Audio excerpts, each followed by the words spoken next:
Here we go. Welcome to Tampa Home Talk with your host, native Tampa real estate girl, Katrina Madewell, a full-time passionate, out-of-the-box thinker with love for home ownership kind of realtor with nearly 30 years of combined mortgage and real estate experience. Tune in every week at this time for expert advice on everything you need to know about home ownership, finance, maintaining great credit, building wealth, and making your everyday life better, and how you can be financially successful today and tomorrow.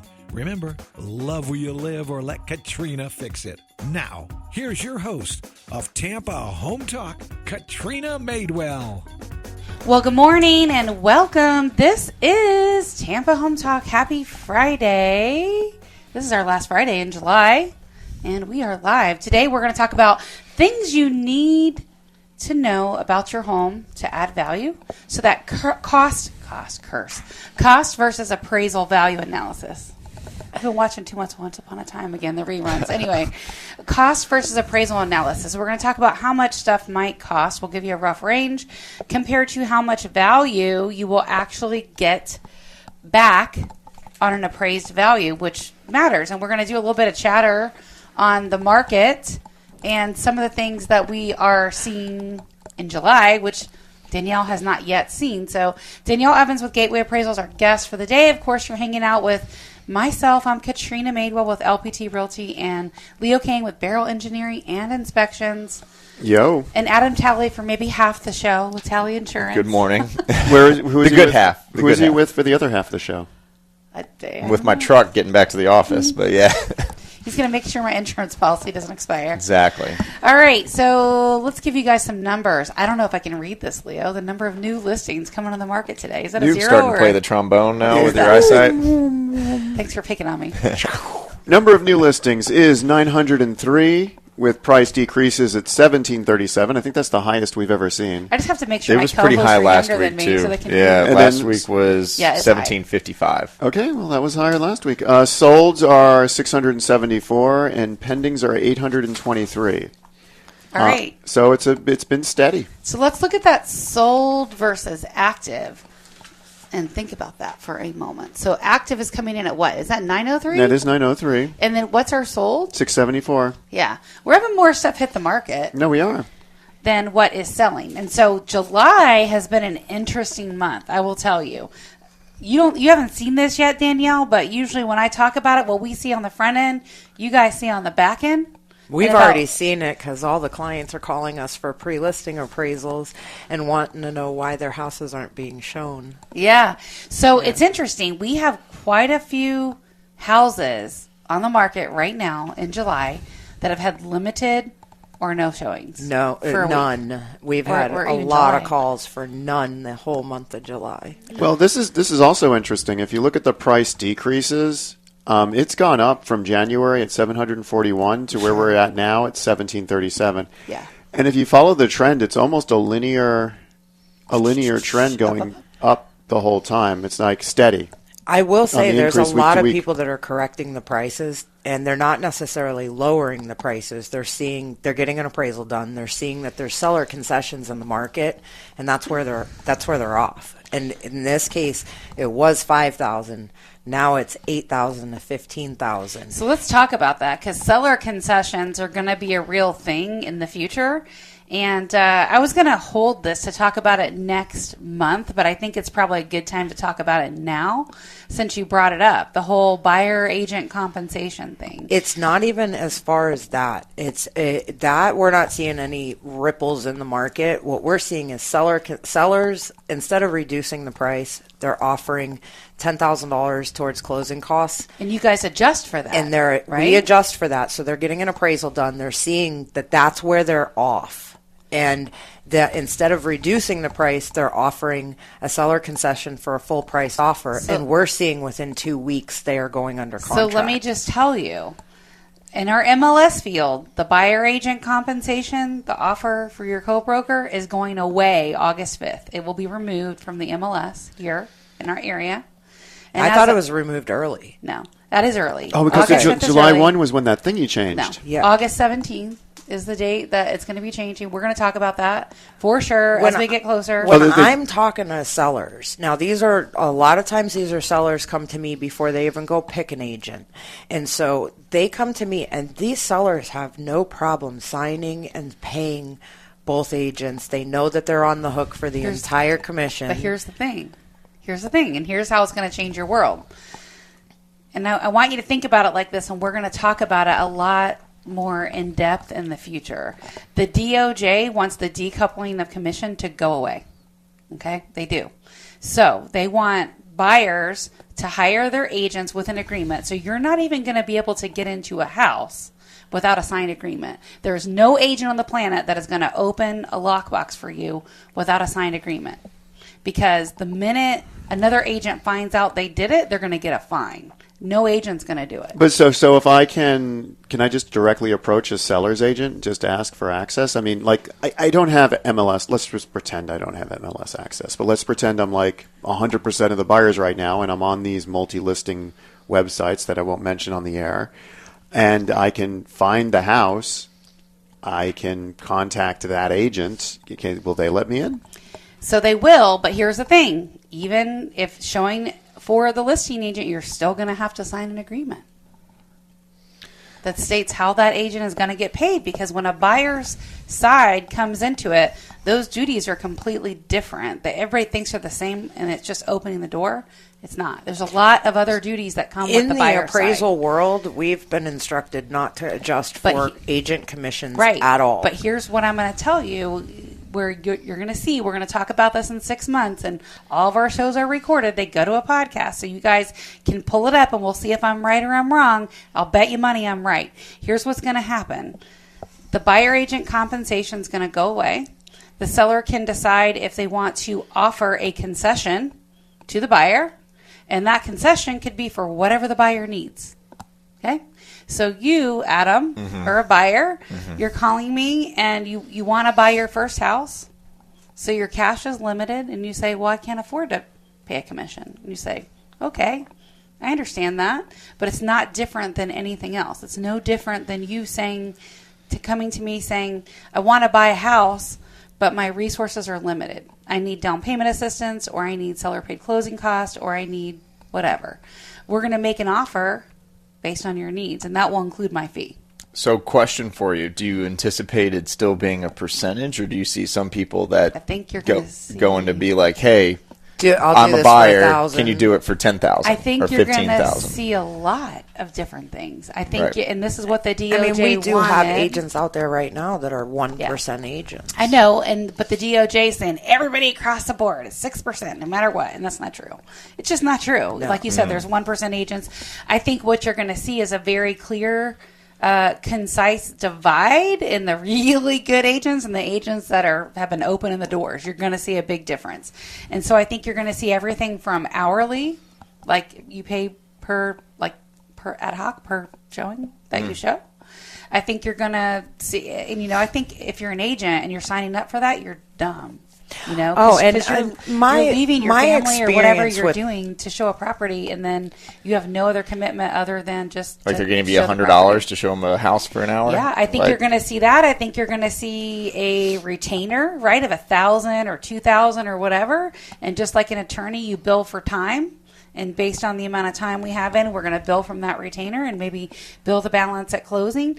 But buyers are going to make an offer based on their needs. And that's going to include also paying their commission. So even though you guys have been instructed, hey, don't adjust this for commissions, you're not going to know what's what. You have no way of knowing that. And this is just my personal situation. I have only bought 3 houses in my lifetime. But the first one, picked it out, found it, no agent involvement. Right. Horrendous situation. Should have never done it. But you don't know second until house you and know. the third house, I used an actual agent, a buyer's agent, and I didn't have an agent, and I just found an agent, and one was you. These homes were hand selected for me. Yeah, let me go back to It was that. an Let's talk about entirely that. different experience. So having an agent versus not having an agent. A good agent. And now I own 2 homes that fit my personality, lifestyle, and it's all because 2 agents took the time, one in this state, one in another state, and said, we're going to find something for you that is forever. Well, let's think about that, right? So it's about, yes, understanding your needs and your lifestyle and what you're looking for, but it's also about finding properties that are not on the market. We do that all the time. And both of the properties that I bought were off-market properties. You're absolutely right. And both properties were amazing. The first one was an estate situation. I bought it sight unseen. And the second one, you picked it for me. And on the way there, I was like, absolutely not. It's a townhouse. And I got there, and it was done. It was a done deal. Well, we negotiated a heck of a deal. Like an amazing deal. I am so forever for the at price, home. For the terms, the all of whole it. thing. All so of it. Your agent with a lot of experience can do this for you, and they're going to be very familiar with the market, and they're going to be familiar with stuff that's on and off of the market. Yeah. And the first house that I bought was just not fit for my personality, my lifestyle, anything. And I picked it myself, and I thought, oh, I'm in the industry. I should be good at this. So Danielle, let's go back to 2 years ago, right? So and granted, in a market like that, there probably will be a lot less buyer agent compensation paid. But you go back to a market like 2 years ago, would you have not paid an agent to find you a property quickly that you didn't have to compete against multiple offers for, right? If it's on the open market, look how high some of these went above the list price. Leo, you saw it. Some of them were dumpers. You saw it. Oh, it was crazy. I mean, back how then, high did some of them go? It was way more than 3%. It was ridiculous. Some of those homes today are trying to be resold, and they can't even sell them for what they paid for them. Well, we're seeing that ripple in the market. Yeah. I have a listing appointment I went on this week. The couple put down $100,000 to buy it, right? That was, and I don't know that they compete against multiple offers, but they bought in that time, and they put $100,000 they had saved down towards the principal. And when I did their net sheet, and I give, usually there's a range, right, of what that value is like.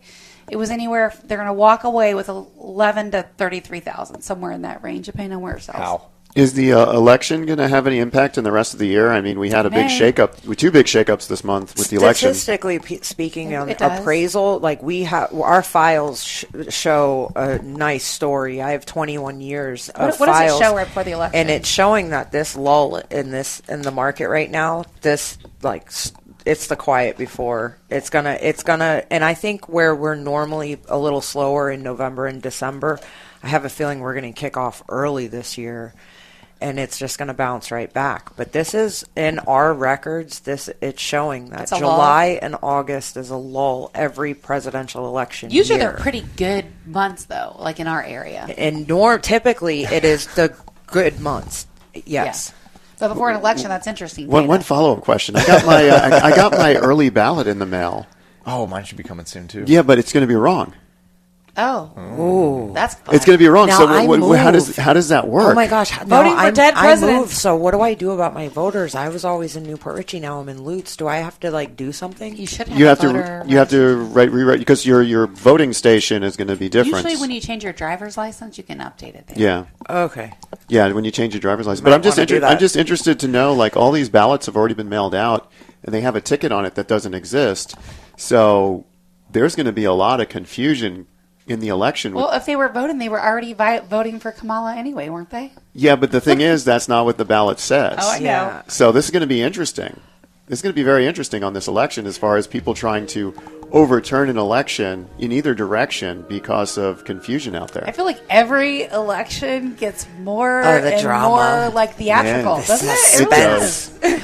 All right, this is Tampa Home Talk. We've had a fun time with you talking a little bit about elections, which we don't usually do, but we're going to talk about how that impacts the market. Which we do. We do that. Do. And I'm your host, Katrina Madewell. Our off-air number, if you want to get some real estate advice, you got some questions, you want to talk to Danielle Evans, you want to get a pre-appraisal, we can also do a CMA. You can see how we stack up. Our numbers are pretty well in line most of the time. 813-377-2775. That's our off-air number, and you can call or text us at 813-377-2775. Again, that's our off-air number. Call or text 813-377-2775. Love where you live, or we're going to fix it. We'll be right back. Stick around. And welcome back. This is Tampa Home Talk. I'm Adam Talley with Talley Insurance. And before we dive back into appraisals, where the market's going, which could be good or bad, depending on your outlook. It's just adjusting. Yeah, It's it's okay. adjusting. It's going to be fine. It's normal. It's going to be fine. Do our little insurance tip of the week. And speaking about insurance, what we sell is peace of mind, right? But that peace of mind is potentially, if you have a problem, you got to file a claim. So, little tip on filing a claim, or if you do have damage, one of the first things that you need to do, regardless of what it is, you got to mitigate against what's happening, right? So if you have a water leak, turn your water off, right? Stop the water, bleeding. stop the bleeding. Always take pictures and keep any receipts that you have. That's the most important part. The most important part, pictures. take pictures, Lots of video if pictures. you can. Yeah, I don't know how many times I'm dealing with a tree fell on my house. I'm like, great, where are the pictures? Like, Right. we don't have any. I'm Okay, like, well, then a tree never fell on your Yes, house. exactly. So take pictures. Now, if it's in People don't take a picture of a tree on their house. I don't know. That's but why I don't believe them. I'm if surprised it's- they don't even post it on social media. if That's it's- why I don't believe them. Everywhere. Another tip is if you call a claims department, they're going to open a claim. So if you have a question or if you think you might not want to file this claim, call your agent first. And how does that impact them if they open a claim? Well, let's say you have, let's say it's your refrigerator's leaking, right? The hose in the back fell.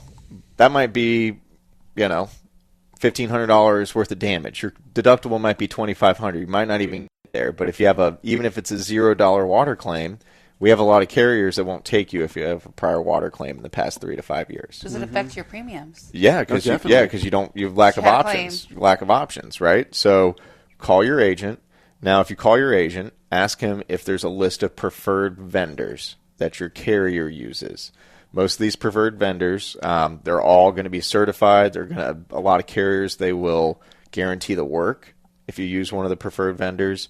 And these preferred vendors, if you call them first before you file the claim, if it does end up being minimal, then you don't have to file the claim with your carrier. If it does end up being an issue where you have to file a claim, they know how to work with that carrier specifically for you, and they're going to do all the process and help you out. The bottom line is if you're thinking about making a claim, you probably shouldn't make a claim anyway. It should be catastrophic. Well, I don't know. I mean, I sell it so you can use it, but the main point is if you just call your agent. Okay, if you have questions, call them before you call the claims department. Because once you call the claims department, there's no unraveling that claim that they put in there. But back to what Adam was saying, if you have a house that you've been in there for more than 5, let's say 7 years, and your appliances are getting towards 10 years old, you should really have a home warranty. So if the hose slaps off the back of the refrigerator, you're just calling the home warranty company. That's Correct. a better insurance you could buy instead of trying to claim it on your homeowners. So you can get a home warranty forever? Yeah, you can renew and renew and renew and renew. Yeah, and I've had renew. one. I use it all the time. I mean, Really? I pay $1,500 a year for my home warranty, and I probably do $5,000 to $7,000 worth of claims through it, and it never hits my insurance. Yeah. Wow. Most people forget about it, don't use it, but they're pretty good. I mean, they pay for a lot of stuff. Yeah, I just had the capacitor replaced on my air conditioner yesterday. That would have been like $700. Cost me $100. For your deductible. Yeah, Good tip. Is that American That's Home a Shield? good What's one tip. do you that's who I use. And let's just say they're very difficult to deal with. So if I'm valuing my time, I spend a lot of time arguing with the home warranty company. He loves it. I know I don't. It's a lot of time arguing with them, and the people they generally send out are trying to do the bare minimum. So you got to be on them. So it's a process, but it's much cheaper than paying all that money out of pocket. Correct. And in this economy, with inflation is so high, it's a good deal for a lot of people. Correct. And a lot of these warranty companies will let you divide the payment up, so you don't have to Yeah, pay and all the of $1,500. newer the house, the cheaper the Yes. warranty is. Mine's like $40 a month. So Oh, so you pay it monthly? Or Yeah, pay most of monthly. them are Yeah. paid monthly. I think Look we pay at the monthly too. insurance guy paying for the home warranty. yeah, I mean it's worth it, especially because This my is house is my house is 7 years old, We'll get right? you a home So warranty, Danielle. I'm in that range that Leo talks about where things are going to have to start being replaced. So I rather pay $40 a month, and then if like he said, his AC needs issues or needs fixing, rather pay that than $1,000, $1,500. Another to- tip I on the think home we've warranty? forgotten about how good home warranties are because they have not been included in the contract for so long. Another tip on home warranties real quick is if you have a bunch of little things going on, just let them stack up. Like I did an electrical home warranty claim last month. I had like 9 different items because it's just one fee. Because it's $100 fee for It's them a to come $100 out. fee But for them to come out and fix everything associated with that one trade. So Wow. I had 9 things for my electrician. I have 4 things for the plumber. I'm waiting for one more thing with my plumbing. I'm going to call the plumber and have him come out. And that's the way you really capitalize on these home warranty companies, because it's like I don't have them come out every time something goes wrong. I have them come out after I have a stack of things for one trade. So, yeah, when the electrician came out, I easily had $4,000 worth of work done in my house for $100. Wow. yeah, it's the way to do it. Well, there's your tip for your There's your real double estate tip of the week. Look at that. I want the name. I want the name of that company. I'll tell them you told me to. We can get an order for you. It's just a Home Shelf. All right, so let's dive into some things that will significantly improve your value. I want to talk about that cost versus appraisal benefit, right? Because there's a lot of things out there that will cost a lot more than you're going to get for an appraisal, but they might be worth it, right? One of those things on the top of the list I think about is a pool, right? That's something that a homeowner will very much enjoy. Today in Florida, like we're not taking non-pool homes to pool homes unless we absolutely have to. Yeah. That adjustment is over $65,000 and can be upwards to $200,000. And the same pool, if you put it in, is probably going to cost you $100,000 to $500,000. Mm-hmm. Absolutely. So your cost versus $500,000 pool. Pools are expensive now. I see them. They start at $100,000. Indian Rocks Beach. They're building them right on, like they're basically above ground concrete cast pools. So they're $325.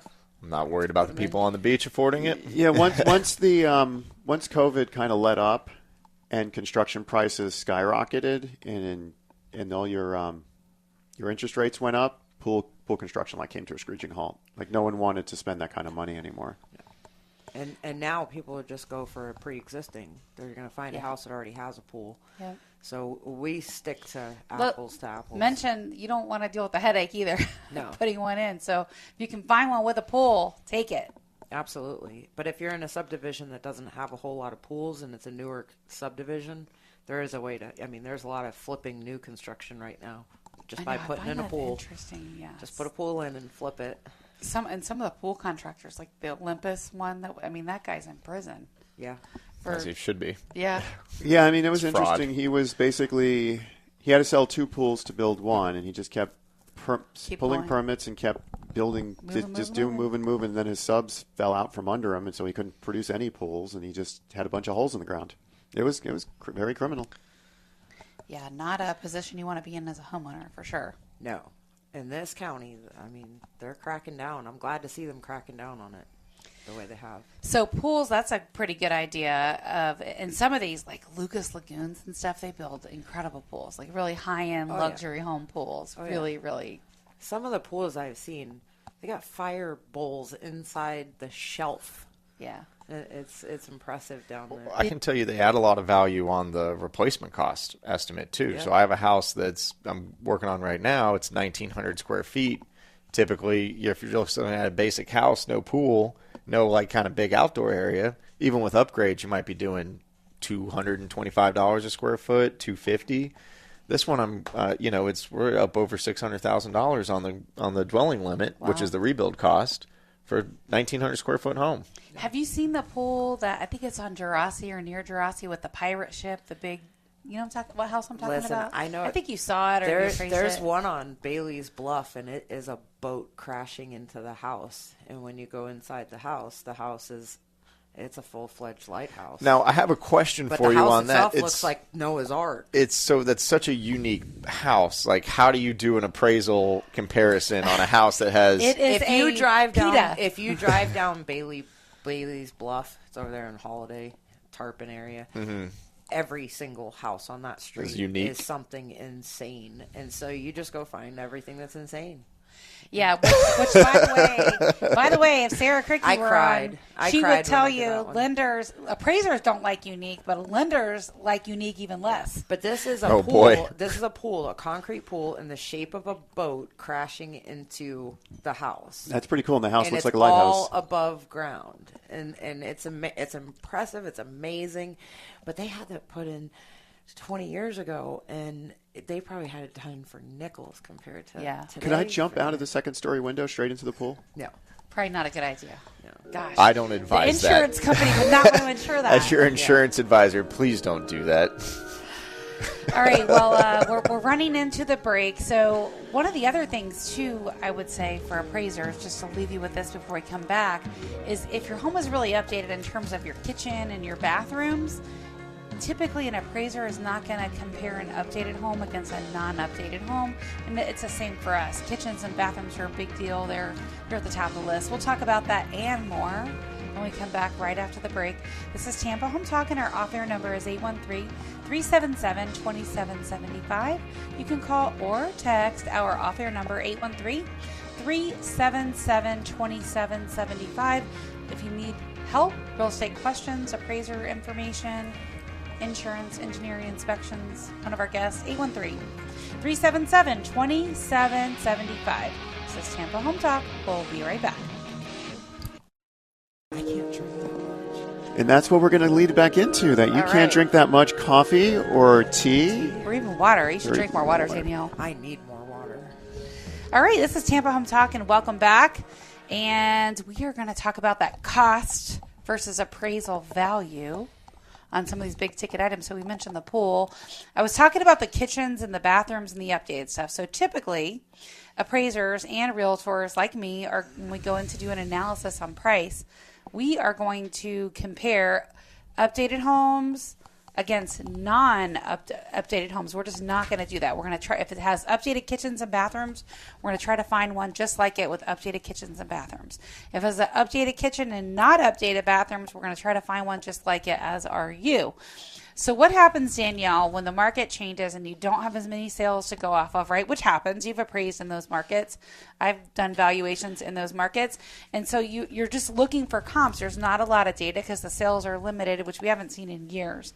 But if that did happen, what do you think the cost versus appraisal analysis might be for updated kitchens and bathrooms?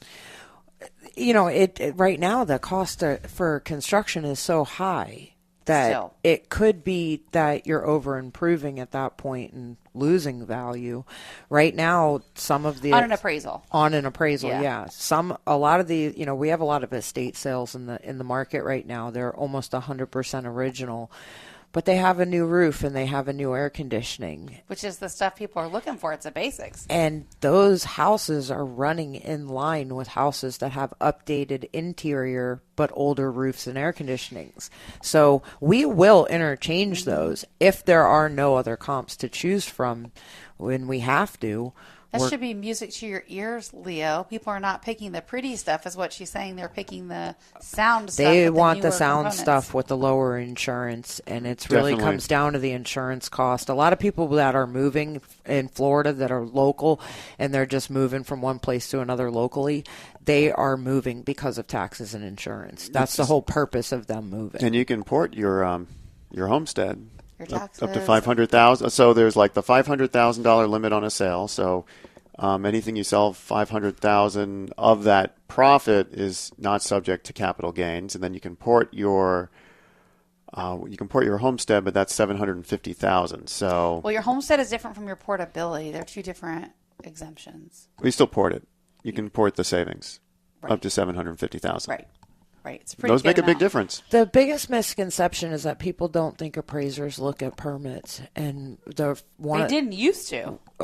I always have. You have? I've been, You should. I've been That's- taught that's since how you- appraising 101 since day one. That's how you tell if a home's and updated or not. Like A lot the of them easiest county that we cover is probably Pinellas County, because you can just scroll to the bottom and everything that's ever been permitted is listed right on the front page of the public record. Which is Love where that. it should be. Pinellas County is the easiest. You have but to dig for 'em in most for counties. Pasco County, there's a link. Click it and follow it through. Hernando, it's listed right on the bottom of the public records. Hernando is actually excellent. Really good. Surprising. Surprisingly. Yeah. Hillsborough County is a little bit harder to find, but we do go in there because you know how many people tell us, oh, I have a brand new roof, but it wasn't permitted to be put on. The insurance company is not going to recognize it as a new roof either. And We tell you guys, don't put that stuff on without a permit. Don't do it. Don't do it, because the Not worth insurance it. companies right now are just making homes unaffordable. So where are you adjusting those, Danielle? If you're going into a home and let's say you got a really good comp, right, in terms of aesthetic, it looks the same aesthetically, but maybe your sale, not your subject, but the sale that already sold that you're comparing your subject to, it had an updated roof, HVAC, maybe electrical panel, hot water heater, all those things were updated, and then your subject doesn't. Let's say it's just middle range. So the subject would be pretty much C4, which would be condition rating 4, and the comparable sale would be condition rating 3, and we would make You're an going to hit adjustment. it that hard, huh? Yep. Wow. That's where it's hit. That is the line. And right now, I will tell you in forewarning, Fannie Mae wants us to adjust for the age of the home, and we were very much getting away with it because it was double dipping if we were adjusting for the condition and the age. If you're not adjusting for the condition, you should be adjusting for the age. So even if it's completely redone, Yeah, they want- and the condition's amazing, you got to adjust for something? Yeah, well, it's not that you have to adjust. It's that if there's reason and there's proof in the data. Now, you got to remember, in the future, somebody's going to take my appraisal and they're going to recreate it as a reviewer.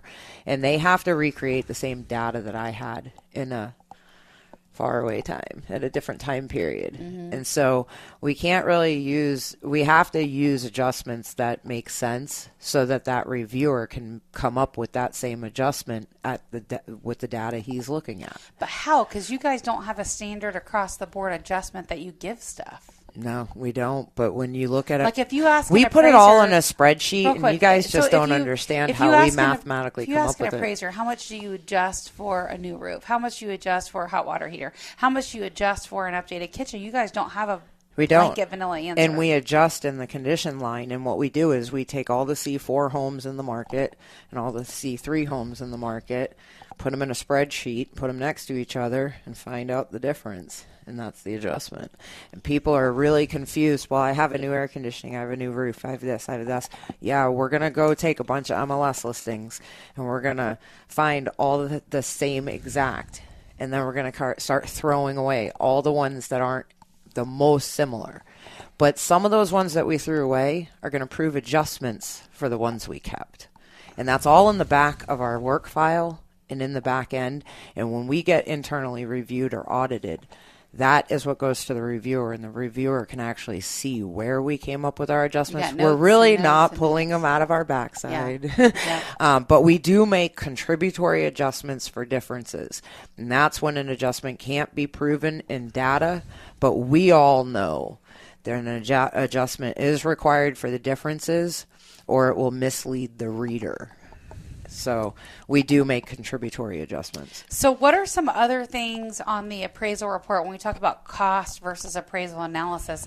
Where do you see that people lose big? Like they've made Detached garages and There's outbuildings. There's a big one. So what do you guys adjust for that? That has a lot of Nothing. real value for the people that use it. And any adjustments we're making are contributory adjustments to make somebody happy, and it's never enough.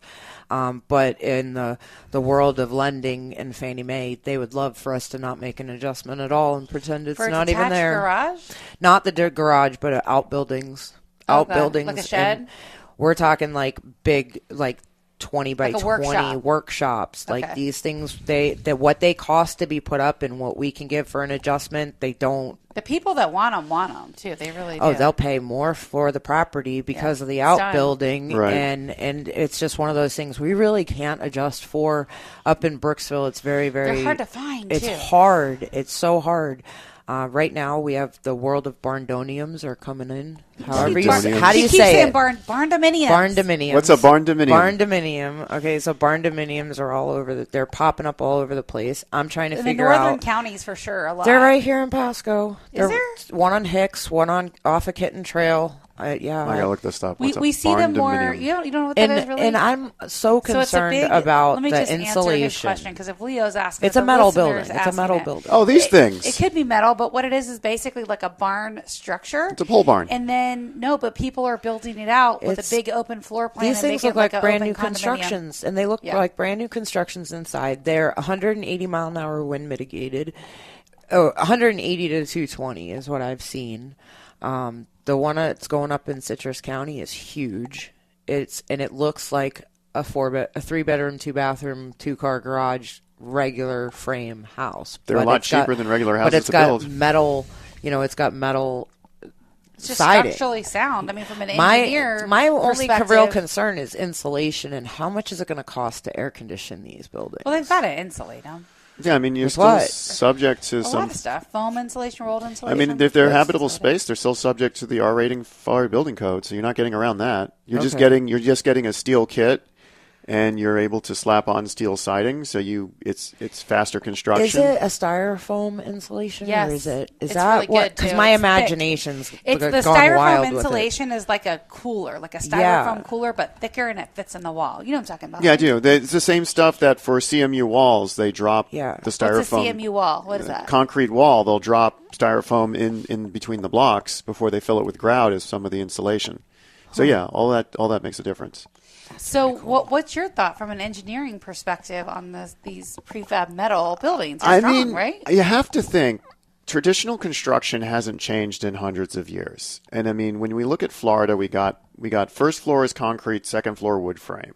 And if we can do a 2-story in steel, it's going to be a safer building. I mean, it's going to be quicker to put together. The frame on this thing, I saw the frame before the walls. I've been watching it go up, the one in Citrus County. I've been watching from the ground up. The steel frame of this thing is never going anywhere. If these panels fly off, that definitely could happen, but the steel frame itself is going nowhere. And how would you tie those into the ground, like a regular? It's What's on your a foundation. What's your thought on the way it attaches, Leo? I mean, look, you can just see it. There's pillars going into the ground. It's just the foundation. The foundation is the same. Yeah, almost. it's the same. You're going to basically. I would imagine the foundation is kind of like when you set a mobile home on a foundation pad. Except this one, instead of being a mobile home, you actually have columns and pillars going into the ground. So, I mean, it's just like you're building a house. You're building a steel house as opposed to building one of block, one of concrete, and then you're not dealing with those SIP panels, which is structurally insulated panels, which is the other newer type of construction that never really caught on. Structurally Insulated panels, SIP panels. What is that? Basically, they're panels that go up that replace both your sheathing and your. For the roof? No. These are on the side of the sides. The siding. Yeah, this replaces the siding, and it replaces the siding, the insulation, and basically it leads right into your drywall. It's all in one? That's the one up in Citrus County. I think that's how it's being constructed. Wow. It's going so slow. You don't have any design plans for that, Leo? Yeah, we've done. It's common, but it's not as common as traditional construction. And part of the reason why is these builders are really hesitant to change from traditional construction because that's what they have in bulk and that's what they can get. You can't run to Home Depot. Like, you need something on one of these barn dominiums or a SIP panel house. You can't run to Home Depot and pick up extra stuff. What would you need that you would run to Home Depot to buy? Well, like during the whole construction, thing is put together with nuts and bolts, Yeah. like millions of. Like when I look, It's like an I IKEA just kit looked for at the houses? ground. The entire house is like one big giant IKEA. Like Wow. they were putting one panel up, and I looked down, and there was screws, washers, nuts, you name it, like a Huge. whole pile of them. I think it's fascinating. To just do one wall. I am completely impressed with it. And if it takes off, it's going to take off big. But yeah, the price of these is a couple $100,000. I mean, that's crazy, and the construction is better, in my opinion, the way we're And they'll describing appraise this. out when they're done for double what they're Wow, costing. really? yeah, it's nice to open Is floor it plan builders too. doing this? Because you're gonna compare that to a frame house. Why wouldn't you compare that to a regular traditional home? Is it builders that are doing this, or what? I mean, you would. Yeah, It's better, I think. private builders, but yeah, The not a condition will be development. C2. It'll be C1 the day they move Well, in. yeah. Well, Never I mean, lived in. on a resale. Like, Yeah, Yeah, these are C2. neat. I mean, this construction looks like- quality's good. They're slick. They're really clean, and they look like a brand new construction. It's not a barn dominium. It's and a they're- barn dominium. And they're $80. Like condominium. I'm from Massachusetts. We don't know how to say And they're A's or- $80 a square foot cheaper to build. Wow. Yeah. All right. This is Tampa Home Talk. We're going to tell you another big one for that cost versus appraisal analysis. Danielle's going to love this one. Surprised she didn't think about it. 813-377-2775. We'll be right back. Welcome home. This is Leo Kane with Barrel Engineering and Inspection. And where are my juicy listings?